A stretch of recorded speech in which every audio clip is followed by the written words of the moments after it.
Assalamualaikum warahmatullahi wabarakatuh. Selepas kita lihat dan kita simak video daripada Tribun yang memaparkan paparan Sekap Teddy yang mengatakan masih ada pihak-pihak yang menginginkan banjir bandang di Sumatera, khususnya di Aceh, untuk dinaikkan ke tahap banjir nasional. Jadi kita pun, saya sebagai rakyat Aceh, warga Aceh, heran dan bingung kepada pejabat-pejabat Indonesia, mulai dari presiden, pejabat kabinet, semuanya lah jajaran dalam pemerintahan sampai ke rakyat jelata, yaitu orang Indonesia. Hari ini kita lihat berbagai narasi statement, argumen mereka tentang Aceh khususnya. Dan mereka heran, bahkan mereka dibelenggu hari ini. Kenapa yang terjadi banjir bandang ini di 3 wilayah, Sumatera Barat, Sumatera Utara, dan Aceh. Dan pihak luar negeri, negara-negara asing lebih fokus ke Aceh. Bahkan di dalam negara Indonesia, masyarakat Indonesia yang berakal sehat, yang ada naluri etika, mereka lebih fokus ke Aceh dibandingkan di 2 wilayah yang lain, yaitu Sumatera Utara dan Sumatera Barat. Karena kalau kita lihat pasca banjir yang melanda Sumatera di 3 wilayah ini, yang sangat teruk, sangat parah, yaitu Aceh. Karena di Aceh yang terdampak banjir bandang itu yaitu 20 kabupaten lebih kurang. Dibandingkan di Medan hanya 1 kabupaten, begitu juga di Sumatera Barat dalam lebih kurang 3 kabupaten. Jadi banjir ini paling parah, paling rusak, hancur lebur di Aceh. Karena kerusakan yang paling dibuat oleh oligarki penjara hutan, perusahaan alam Aceh, yang paling parah dibuat di Aceh, khususnya perusahaan-perusahaan daripada Bapak Presiden Prabowo Subianto yang menjarah hasil hutan Aceh. Itu fakta realita, rakyat yang menjadi saksi mata. Jadi dikarenakan rakyat tidak ada daya dan upaya, mereka hanya melihat dan tidak boleh berbuat apa-apa, tidak bisa berbuat apa-apa karena mereka tidak ada kuasa, kan? Dan hari ini paparan daripada Sekap Teddy, Kolonel Teddy, yang mengatakan pemerintah sudah mengerahkan 100 lebih pesawat, helikopter dan kapal ke Aceh. Tapi fakta realita itu bohong. Tidak ada itu.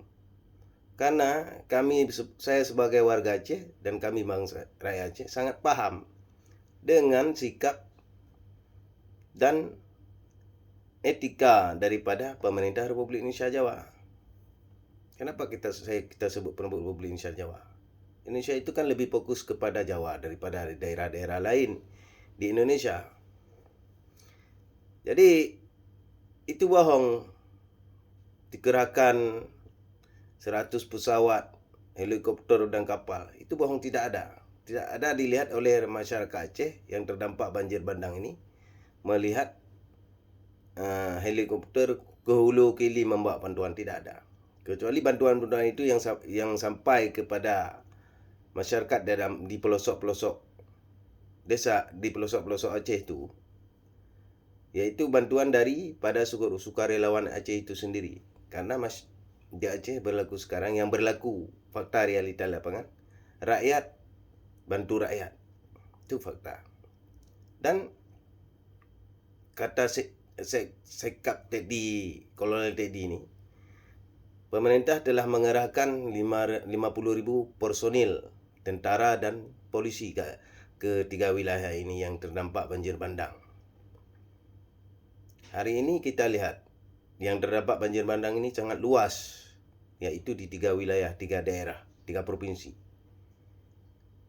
Cuma dikerahkan 50.000 personel tentara dan polisi dibandingkan masa konflik Aceh dahulu.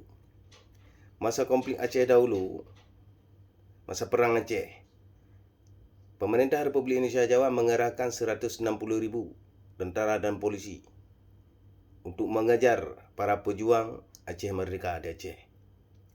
Bahkan ketika darurat militer ditambah 60.000 lagi. Itu fakta realita yang kami rasai, yang kami lihat di Aceh dahulu. Dibandingkan sekarang, Aceh tengah dalam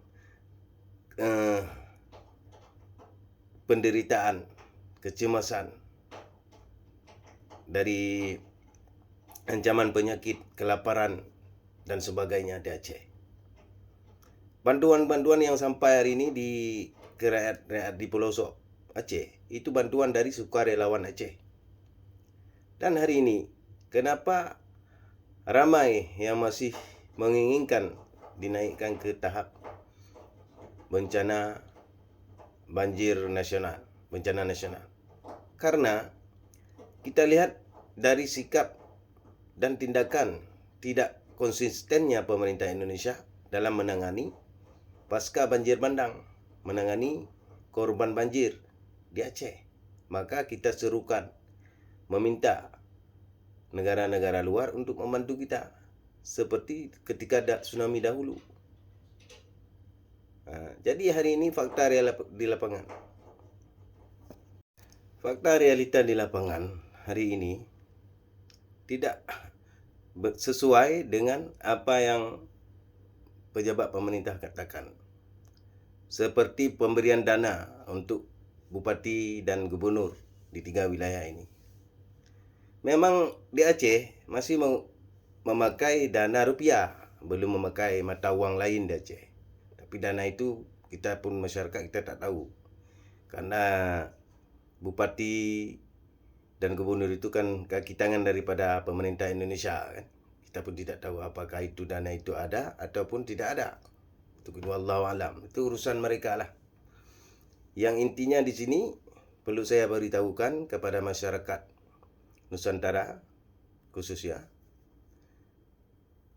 apa yang diberitahukan oleh Sekap tadi itu bohong. Sudah mengerahkan 50.000 personil, 100 lebih pesawat, kapal dan sebagainya, itu bohong itu. Dan semua yang dikatakan oleh pejabat-pejabat Indonesia hari ini tentang bantuan mereka untuk korban banjir di Aceh khususnya, itu bohong semua. Karena bagi kami Aceh, bagi kami rakyat Aceh, paham dengan situasi yang dikondisikan sekarang di Aceh. Dengan sekatan internet, media, dengan sekatan penerangan yaitu listrik dan sebagainya yang mereka buat dengan agenda propaganda. Bahkan sekatan luar negeri hari ini, sekatan bantuan asing untuk Aceh. Kami paham itu. Kami tahu apa tujuan dan maksud daripada mereka. Mereka dibelenggu ketakutan pasca banjir bandang yang melanda. Seandainya negara-negara asing masuk ke wilayah yang dilanda banjir hari ini. Kami paham berbagai kasus yang akan mereka hadapi. Bahkan kemungkinan besar pemerintah Republik Indonesia bisa diseret ke Mahkamah Internasional masalah perusakan hutan di Aceh. Kami paham itu. Bahkan hari ini terjadi pemaksaan penurunan bendera Aceh, bendera putih yang dikibarkan oleh masyarakat. Masyarakat yang telah berputus asa, tidak menyanggupi menghadapi pasca banjir itu, memohon bantuan. Semua dipaksa turun dirampas oleh TNI dan polisi di Aceh. Bahkan memaksakan masyarakat dan anak-anak kecil untuk mengibarkan bendera merah putih di Aceh hari ini. Itu fakta realita. Itu bendera merah putih berkibar hari ini di jembatan-jembatan itu pemaksaan, bukan keinginan daripada masyarakat Aceh khususnya. Bukan keinginan daripada rakyat, itu pemaksaan semua. Dan pemaksaan penurunan bendera putih dan bendera Aceh.